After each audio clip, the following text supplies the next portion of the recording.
maneno ya Zaburi 113 mstari wa 7 na 8 inayosema Mungu atawainua wanyonge kutoka mavumbini mpaka wataketi meza moja na wafalme. That is the mission of this government, because I made a pledge and a commitment that we are going to lift those at the bottom so that we can lift them up. Na ndio sababu munaona tumeweka mpango yetu kwa kuhakikisha kwamba tunazalisha chakula ya kutosha, tuondoe aibu ya njaa katika taifa letu la Kenya.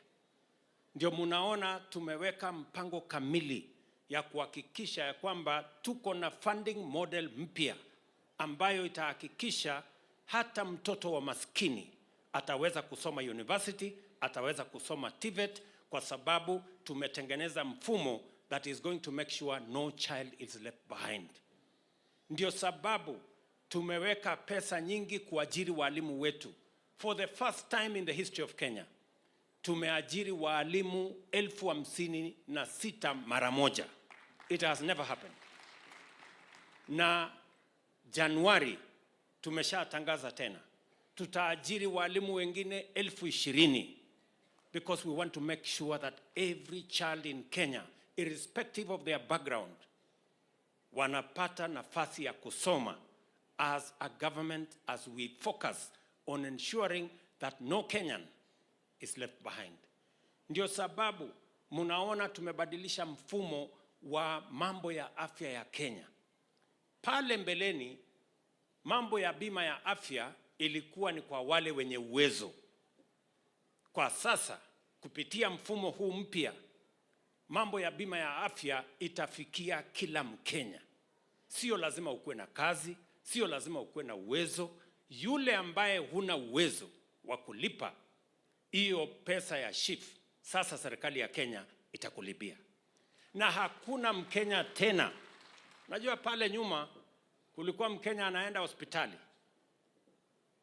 ako na saratani, ako na hypertension, ako na ugonjwa wa sukari, ile inaitwa diabetes. Anakaa hospitali alafu mwisho anaambiwa, sasa kwa hii kadi yako pesa imeisha. Wewe sasa enda nyumbani ungojee kifo. How heartless can we be? Na ndio tumesema katika mfumo wetu huu mpya, hakuna Mkenya atatolewa tena hospitalini ati kwa sababu pesa yake imeisha. Sasa tuko na mfumo ambayo itawezesha kila Mkenya atibiwe, asiwe na pesa, awe na pesa, because that is what a society, that is what our constitution demands of us as government. Leo Nairobi hii, hapa Mukuru, kule Kibera, tunajenga nyumba affordable housing ambayo mwananchi mdogo na shilingi 3,000 analipa saa hizi kwa nyumba yenye haina maji, haina stima, haina choo. Kwa hiyo 3,000 hapa mbele, na mtaniona Disemba mwaka huu tutaanza na nyumba 1,000 kwanza hapa Nairobi. Mwananchi wa kawaida, mwananchi ambaye analipa leo nyumba ya mabati na matope, ataingia kwa orofa 11 aishi pale na hiyo 3,000 yake, kwa sababu we want to make a difference in the Republic of Kenya. That is the transformation our nation is going to go through. And I am confident that we are going to take this nation to the next level. Kwa hivyo mimi nawauliza ndugu zangu viongozi, sisi tuliopata nafasi hii, sasa maneno ya siasa tuweke kando. Hiyo maneno ingine yote tumemalizana nayo. Sasa tuungane. Na nawashukuru viongozi wamesema hapa. Mheshimiwa Raila Odinga alikubaliana na mimi tuungane, tuunganishe taifa letu la Kenya. Tuhakikishe ya kwamba tunapeleka taifa letu la Kenya mbele bila ya kujali wewe ni wa siasa upande gani, wewe ni wa mrengo gani, kwa sababu katika manifesto ya Azimio ilikuwa housing. Manifesto ya Kenya Kwanza ilikuwa housing. Manifesto ya Azimio ilikuwa mambo ya afya. Manifesto ya Kenya Kwanza ilikuwa mambo ya afya. Sasa mbona tusiungane, tutekeleze yale yaliyoko katika manifesto yetu, tubadilishe Kenya, ndio Kenya iweze kusonga mbele. Maneno ya Zaburi 113 mstari wa 7 na 8 inayosema Mungu atawainua wanyonge kutoka mavumbini mpaka wataketi meza moja na wafalme. That is the mission of this government, because I made a pledge and a commitment that we are going to lift those at the bottom so that we can lift them up. Na ndio sababu munaona tumeweka mpango yetu kwa kuhakikisha kwamba tunazalisha chakula ya kutosha, tuondoe aibu ya njaa katika taifa letu la Kenya.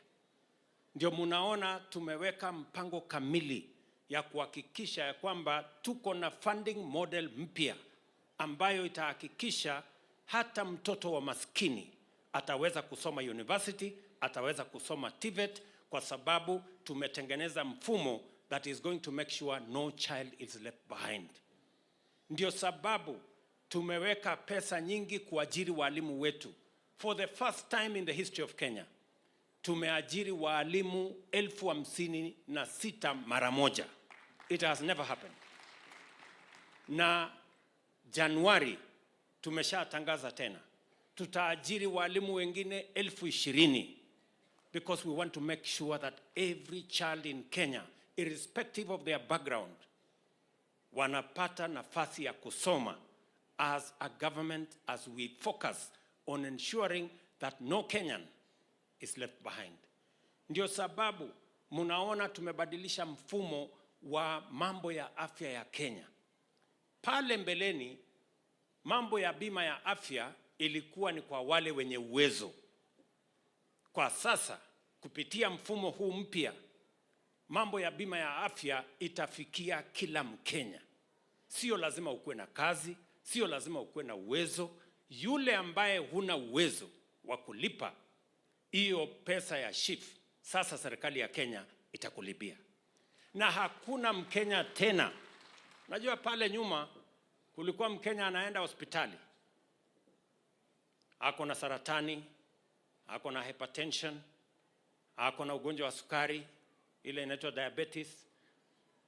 Anakaa hospitali alafu mwisho anaambiwa, sasa kwa hii kadi yako pesa imeisha, wewe sasa enda nyumbani ungojee kifo.